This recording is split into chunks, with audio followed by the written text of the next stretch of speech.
I know that we're all probably hanging on to receiving eclipse-related content, and I want to let you know that it is on its way, and it's not going to be that far behind. In 2 days, I'm going to release the first of two videos that has to do with the eclipse on the 17th, the new moon solar eclipse. The first video will be about the Leo Aquarius eclipses in general and some information about them. And then 2 days after that, I always like to do my free videos every couple of days if I'm going to be doing them at that pace, so that the first video can settle a little bit. And then I'll talk about, so on the 13th and then on the 15th, 2 days before the new moon solar eclipse, I'll do the video for that particular eclipse itself. So that content is coming. I was going to do the first of the eclipse videos today, but for whatever reason, I'm feeling really called to do this video. So I'm going to honor that impulse because I think it's pretty important to tune in to this as well. As you gathered from the weekly overview that I did 2 days ago, we are juggling energy in three parts of the chart at this point in time, at least. But three parts of the chart: Capricorn, Aquarius, and Pisces. The last new moon occurred in the sign of Capricorn, so in the house occupied by Capricorn in your chart on January the 18th. Until February 17th, which is not that far away, but for another 6 odd days, we're closing out the month of Capricorn. A new moon creates a 4-week month where we are asked to take intentional action, the next right step, the next right step, the next right step, plant seeds, knock on doors, avail of opportunities to bring the house where the new moon occurs into alignment with what we want for that house. And we're entering into the last week of that month, so we are probably going to be in a certain amount of tying up energy, but for another week, we're still juggling that Capricorn part of the chart. The second ball that we're juggling clearly would be related to the house occupied by Aquarius in your chart. The sun is in Aquarius, Mars is in Aquarius. We're heading towards a new moon solar eclipse in Aquarius, which as a new moon sets up a timeline all the way to the middle of March, a 4-week window from February 17th to give me 1 second. To be precise, February 17th to March the 18th. To again create the month of Aquarius during that time so that you can take the next right step and the next right step and the next right step to bring the Aquarius part of the chart into alignment with what you value and what you want from it. But we're also going to be dealing with a new moon solar eclipse in Aquarius. So at least that sets up a timeline from about February the 10th, yesterday, all the way to April the 17th, the week before and after February 17th, actually April the 24th, because the week before and after February the 17th and April the 17th are going to be important milestones for this particular solar eclipse. Now, the Aquarius eclipse cycle, Aquarius Leo eclipse cycle, takes us all the way from February the 10th of this year to the middle of 2028. But so there are various timelines related to the Aquarius part of the chart that are going to get triggered. But wherever Mars is, a lot of our energy goes. In the Aquarius part of the chart and in the Capricorn part of the chart, we've had some important conjunctions with the Sun, Mercury, Pluto, Mars, and Venus have all conjuncted with the Sun by now.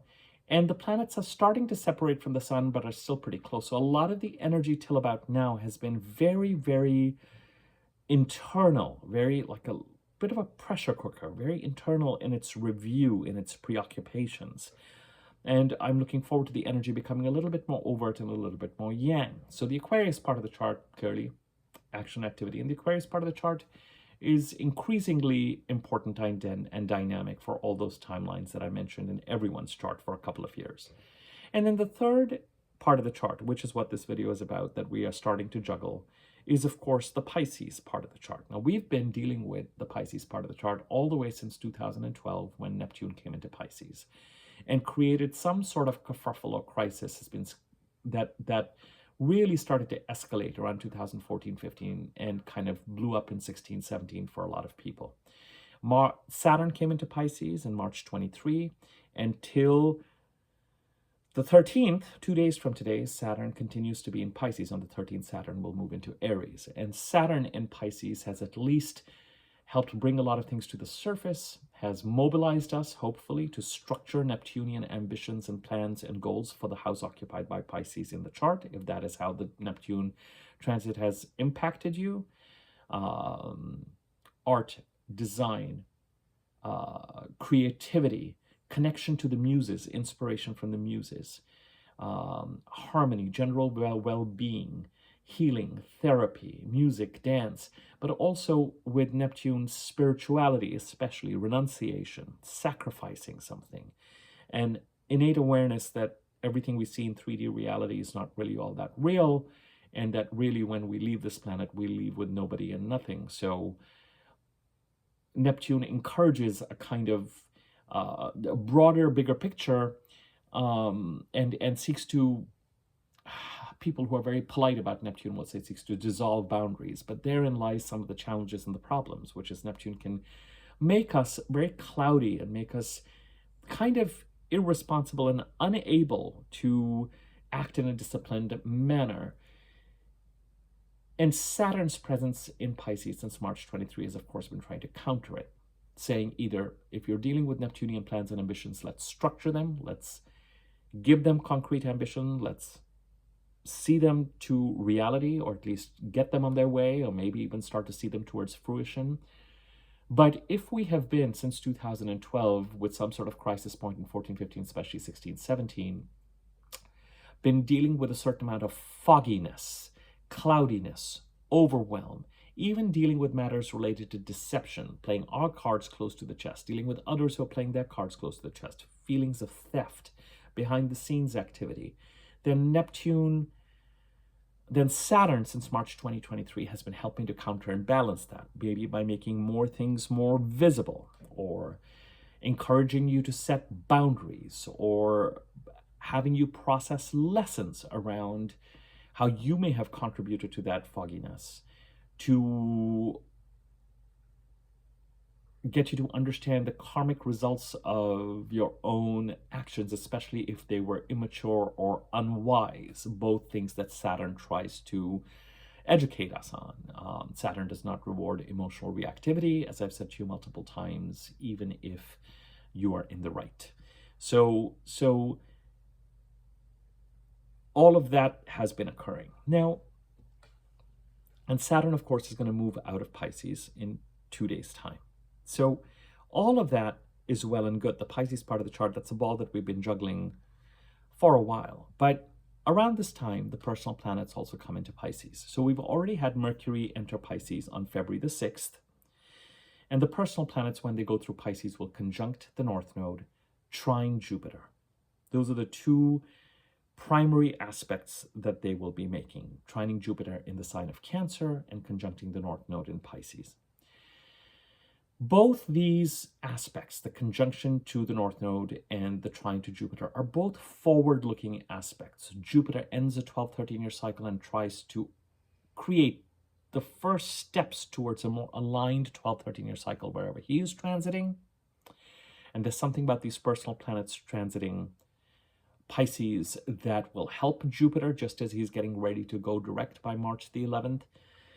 Kind of, there's a dependency and a harmony and a harmonious flow that whatever is happening in the Pisces part of the chart, on the heels of Saturn leaving and the personal planets making their transits through Pisces, Mercury already, Venus starting yesterday, the Sun starting the 18th, Mars starting, give me 1 second, March the 2nd. As these planets make their way through Pisces, they will conjunct the North Node and trine Jupiter. And the conjunction to the North Node, whatever it is that the North Node eclipses and the North Node have been encouraging us to lean into and build and avail of and move towards in the Pisces part of the chart. And as I said to you in the weekly overview, and I've said before, there may be two distinct energies in the Pisces part of the chart. The crisis or the goals that are symbolized by Neptune's transit through Pisces, and especially in 14, 15, 16, 17, when Chiron was transiting Pisces, and we had the South Node eclipses in Pisces. That's kind of what that crisis was about at that point in time. And then with Saturn coming through Pisces. So that could be the stabilizing the Pisces part of the chart so it doesn't continue to overflow and sabotage our forward-looking direction and interests. And then with the North Node eclipses being active in the house occupied by Pisces in your charts in the middle of July of 24 to February 27, that could be something else that we're trying to build or lean in towards, muscles we're developing, something that feels right to us, that has the momentum or the feeling of the right kind of forward momentum. This feels right to me. This is where I need to grow. This is what I need to do next. It has, the North Node can have very much that feeling of, oh, this feels right. This has that spirit of adventure. And releasing something in the Virgo part of the chart that has been a source of security, but at some point is going to start to become more like something that is weighing you down, right? With the eclipses, you start off, it's like a tightrope walk from the South Node to the North Node for the duration of those eclipses. And we're at a point in the Pisces Virgo eclipse cycle where we are past that midpoint.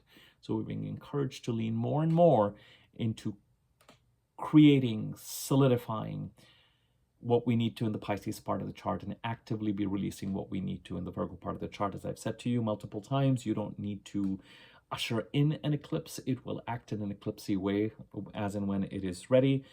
And it is always best to be grounded during eclipses. Understand what you're being led to move towards and recognize that there's a process and that you need to make sure that your financial and emotional needs are being met and are secured as you move in the direction that is right for you. So Mercury, of course, is conjuncting the North Node tomorrow. Venus will conjunct the North Node on the 17th and will be encoded into that new moon solar eclipse in Aquarius. So the personal planets are starting their process. So I want to go through the purpose of this particular video, 12 minutes in, is to really encourage you to tap into Venus's transit through Pisces as best you can right now. Because Venus, first and foremost, Venus is happy in Pisces. It's a sign that suits her nature. But whether you believe in planetary strengths or not as an important kind of predictive force or not, it's still worth saying. But from yesterday, February the 10th, to March the 6th, Venus will be going through Pisces. And at least till February the 26th, when Mercury goes retrograde. So between now and February the 26th, for the next 2 weeks, especially the next 10 odd days, whatever it is that Venus and Mercury are doing has a feeling of every inch sort of gained is every inch kept. Now, here's what's going on in the Pisces part of the chart. Saturn leaves on the 13th. Venus and Mercury are already there. Venus and Mercury are heading towards that conjunctions with the North Node, and they will move towards trining Jupiter. Mercury will conjunct the North Node and trine the Jupiter 3 times, because on February the 26th, Mercury will go retrograde. And just about on the day that he goes retrograde, or the day after, he will conjunct Venus.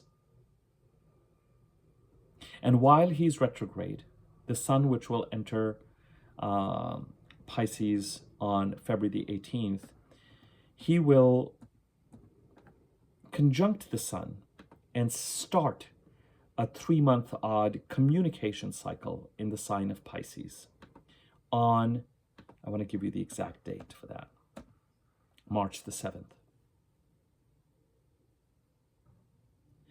And of course, by the time, as far as the planets being out of Pisces are concerned, Venus will be the first planet to get out of Pisces on March the 6th. The Sun will be next on March the 20th. Mars will be next on April the 9th. And Mercury will be next, because it goes retrograde and will go all the way backwards, on April the 15th. And Mars will, and Mars and Mercury will, of course, be conjuncting during this time as well. So this is my way of saying that as we get more and more into Pisces season, which for me started when Mercury entered Pisces on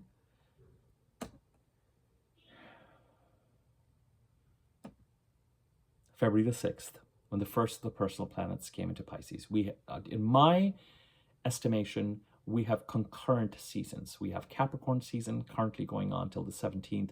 We have Aquarius season definitely going on, and Pisces season, it's also starting. But the Pisces season is an awfully long season. It goes on till the middle of April. And in fact, all the way to July, we're going to have a communication cycle in Pisces as well. So what I'm trying to say, dear viewer, dear client, dear subscriber, dear member, is that things are about to get very... What is going on? I thought this was getting settled. What do we need to look at? Where do we need to go back on the drawing board? What do you mean this is what is real about this situation, so I may have to like change tracks? We're heading into a Mercury retrograde that is a pretty eventful retrograde.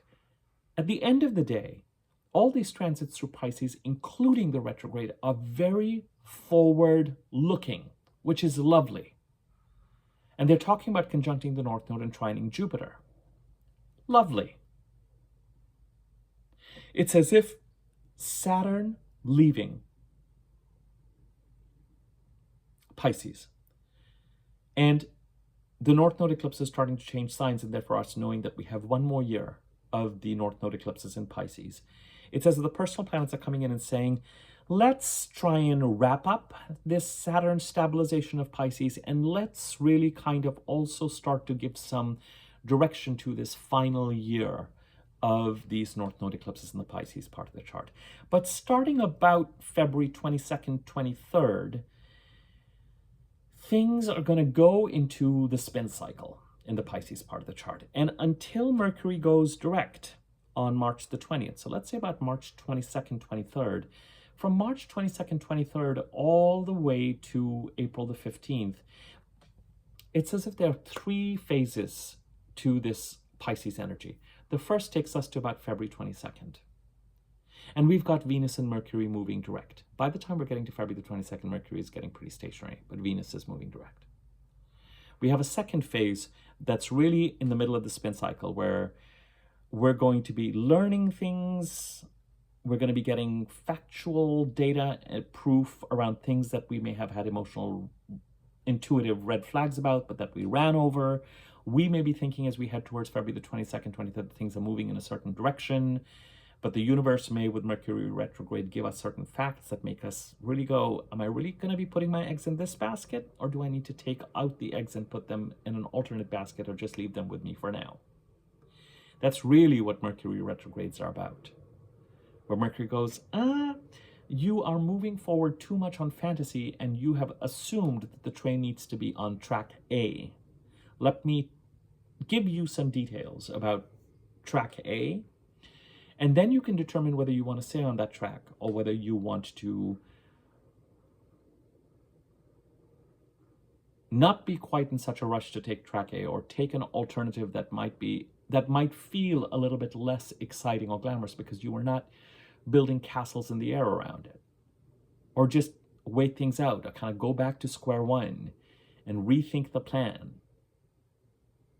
Mercury retrogrades can be enormously helpful so that we don't move forward in situations or invest a lot of time and energy in situations that are ultimately going to be taxing or harmful or problematic or challenging or not for us.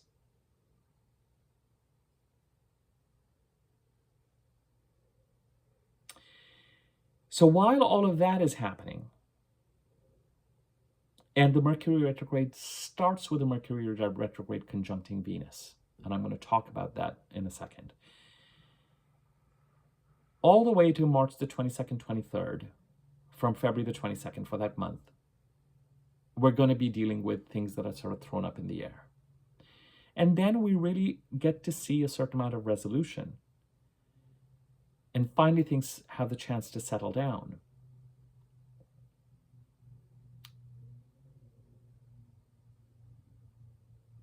Between March 22nd, 23rd, and April the 15th.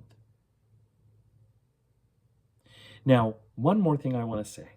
Between the Sun entering Aries on March the 20th and Mars leaving Pisces to get into Aries on April the 9th, between the 20th of March, which is the day when Mercury goes direct, and April the 9th, along with Mercury, who is going direct and gathering speed and moving forward, we will also have Mars without the Sun and without Venus in Pisces at that time.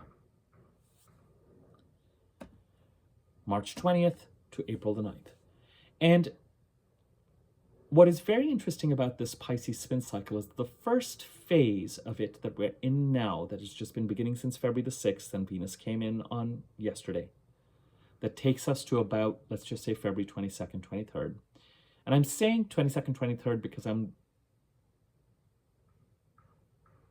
but we'll start to feel the retrograde energies and the Mercury being stationary energies by about the 22nd, 23rd, even though Mercury technically goes retrograde on the 26th.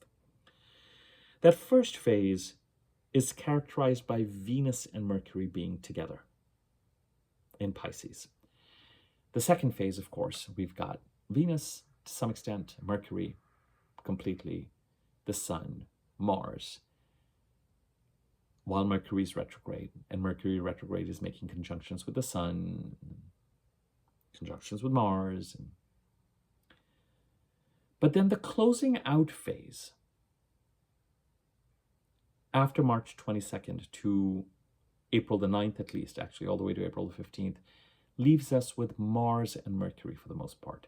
So we start off with the planet of relationships, harmony, day-to-day good luck. Venus is the planet that kind of greases the wheel on a day-to-day basis, that brings us those blessings, that brings us the opportunities, financial opportunities, artistic opportunities, creative opportunities, relationship opportunities, brings us opportunities.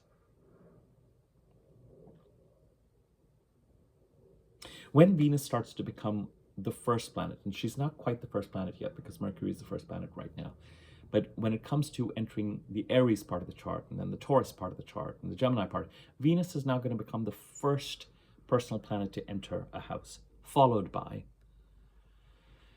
the Sun and Mars and Mercury. And the sequence is going to change. Venus will come in and actually kind of plow the ground and create the opportunities and present the opportunities. And then each of the personal planets will come in and build on that.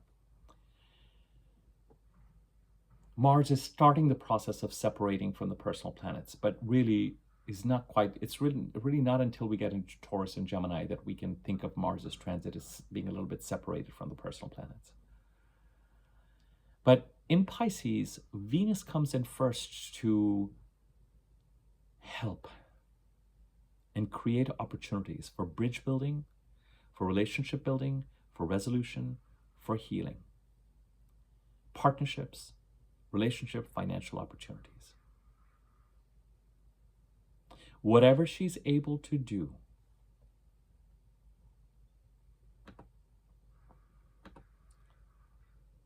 all the way to, in fairness, all the way to March the 6th when she enters Aries, but especially all the way to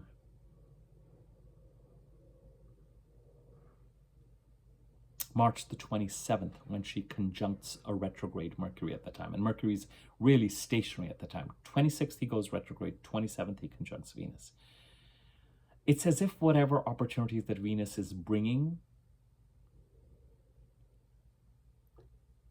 Mercury starts his shadow degrees this week by conjuncting the North Node. Tomorrow. He starts his retrograde by conjuncting Venus. He ends his retrograde by conjuncting the North Node twice. Retrograde, direct, conjunct the North Node.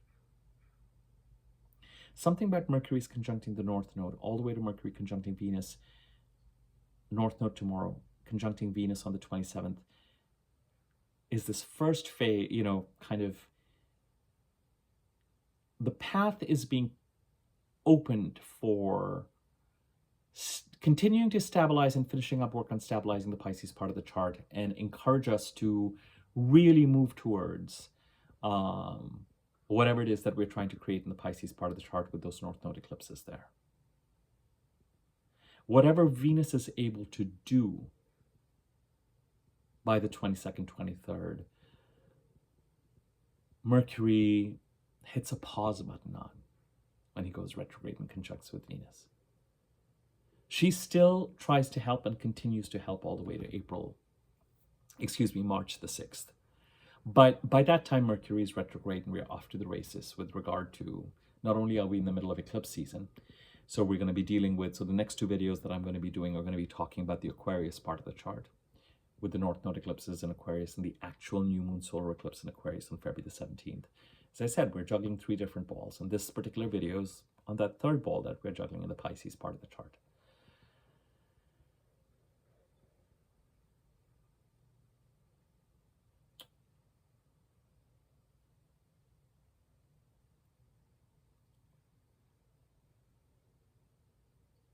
Whatever Saturn is leaving behind, whatever Venus is able to try and do for the next couple of weeks, Mercury says, we need to fact check a few things, and we really need to make sure that this really is the best direction to go in. We really just need to make sure that you know more about what is going on in the Pisces part of the chart. And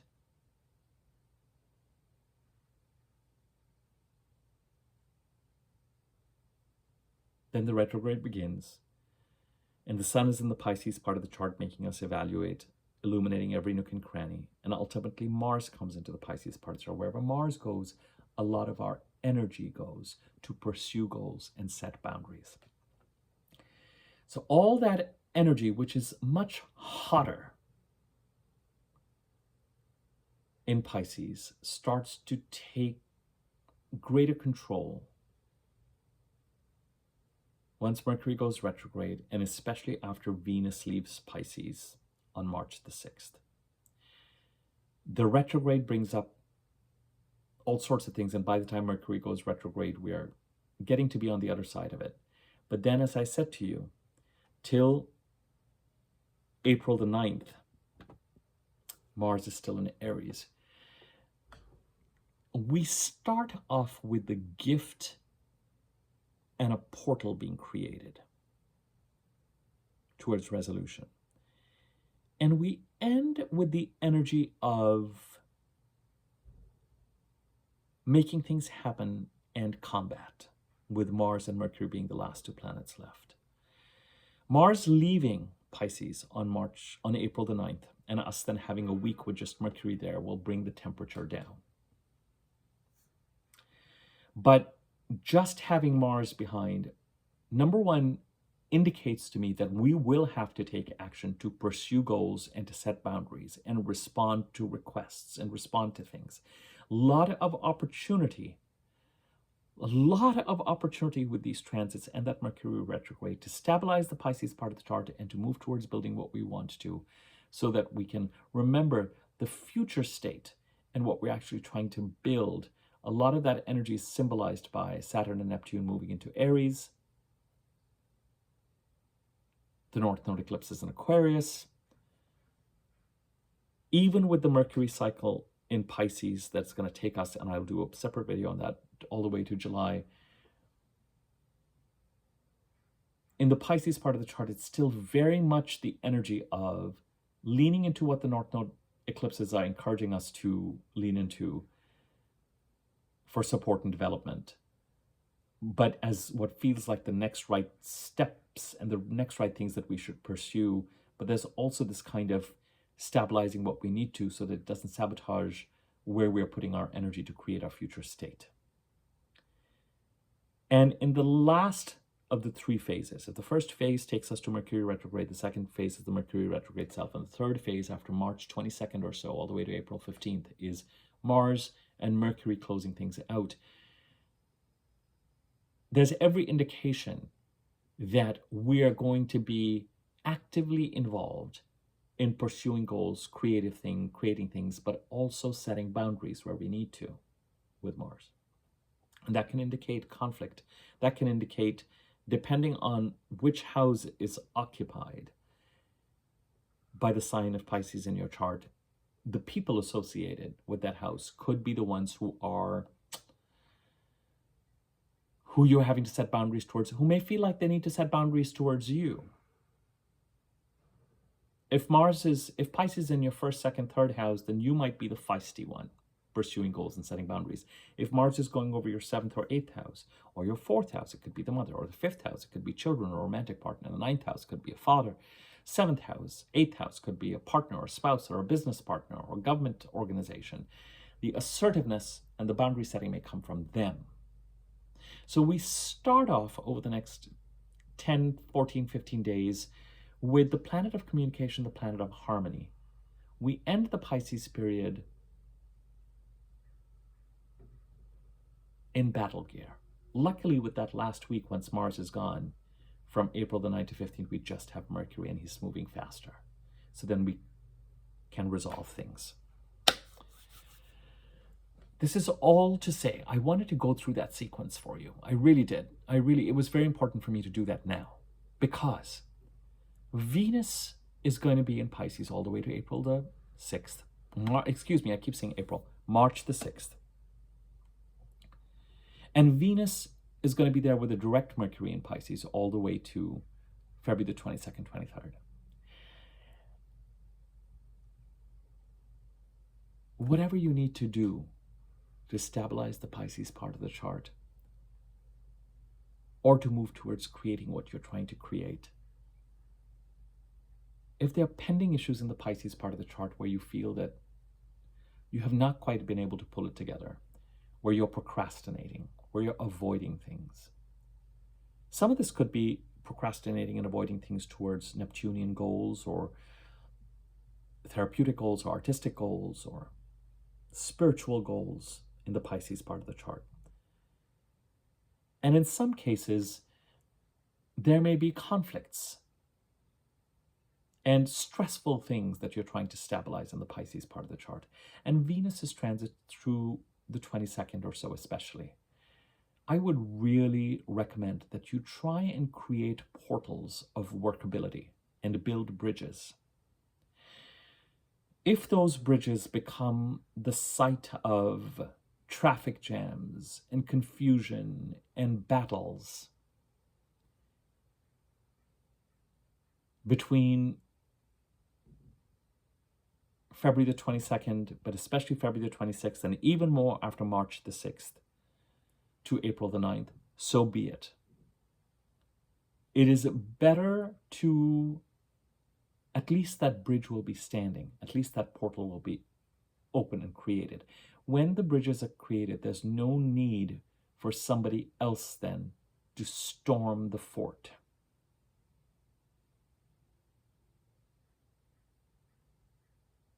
Does that make sense? That analogy is very important in the Pisces part of the chart right now.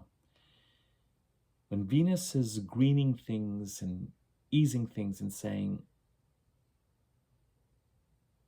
it's like having talks, for a country to have talks with a neighbor where there's a border dispute. At least call the conference, call the peacekeeping summit. Yelling at each other, which I hope we don't get involved in, but arguing things out in person at a peacekeeping summit is to be preferred than being under attack. Having a bridge in place or lowering the bridge over the moat means that someone is not going to try and storm your fort once Mars comes into the Pisces part of the chart, or you are not going to feel like you need to storm somebody else's fort. I would proactively over the next 10, 12 days understand what needs to be done to stabilize the Pisces part of the chart, or to lean in the direction and to green and to avail of financial opportunities and relationship opportunities and artistic and creative opportunities and beautification and luxuries, all those beautiful Venusian things. I would ride on the coattails of Venus all the way to March the 6th, but especially for the next 2 weeks. Because when Venus, after doing all this work, meets up with a Mercury retrograde, she's going to have to acknowledge, she's going to have to hand over the keys to the bridge to Mercury, because she's going to be like, well, in another couple of weeks, I'm going to be leaving. I'm still here for a couple of weeks to help out. But I'm getting ready to cross that bridge and move forward into another part of the world entirely. And it seems to me that you, Mercury, have some sorting out to do. You feel like there are facts that need to be gone over and things that need to be reviewed. And showing up and being in communication and opening up lines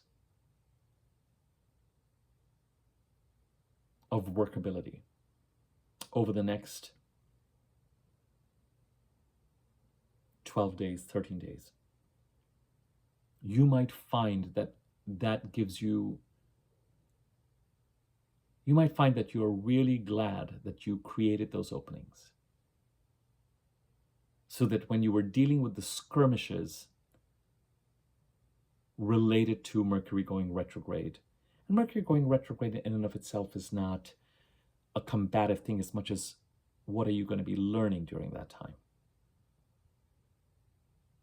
What facts are going to come to the surface? I mean, you are going to have a new moon in Pisces on March the 18th, till the new moon in Aries on April the 17th. Actually, Pisces season continues all the way to April the 17th. So you will, again, be taking action, really taking action in the Pisces part of the chart. You'll have much more information to be able to take. And this doesn't mean that you have to wait until a new moon to take action into any part of the chart. If you have to take action, you have to take action. In fact, with Venus and Mercury in Pisces right now, it's a different kind of action. The kind of action where you really have clarity about how to bring the Pisces part of the chart into alignment with what you value. That clarity may come on the 18th of March onwards, but when the new moon in Pisces occurs. But that clarity is going to be dependent on what actions you take now, what bridges you build now.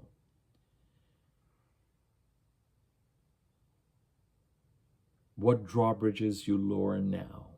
What peacekeeping summits you inaugurate now.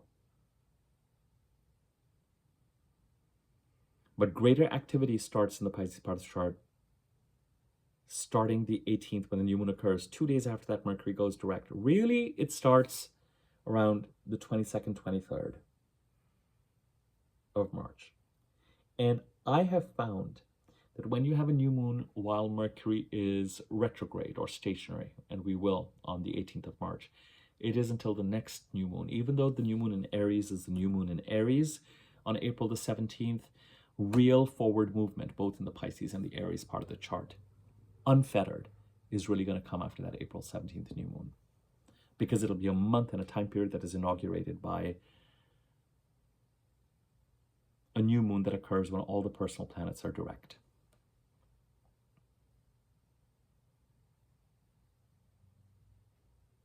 So Saturn is leaving Pisces tomorrow. Venus and Mercury are there. Mercury is direct. Mercury is conjuncting the North Node tomorrow. Venus is moving to conjunct the North Node on the 17th.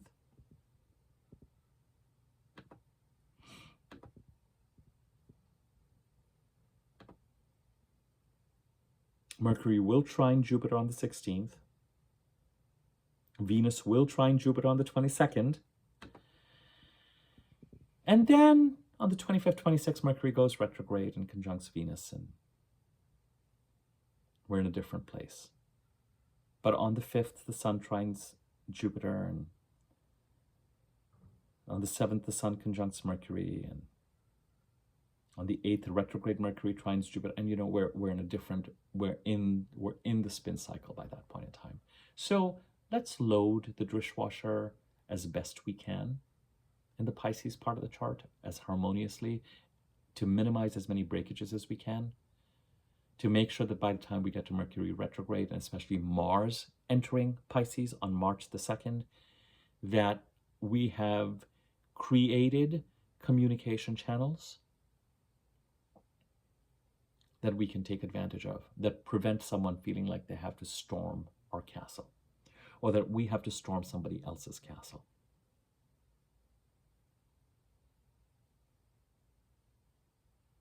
Okay, I hope you found this useful.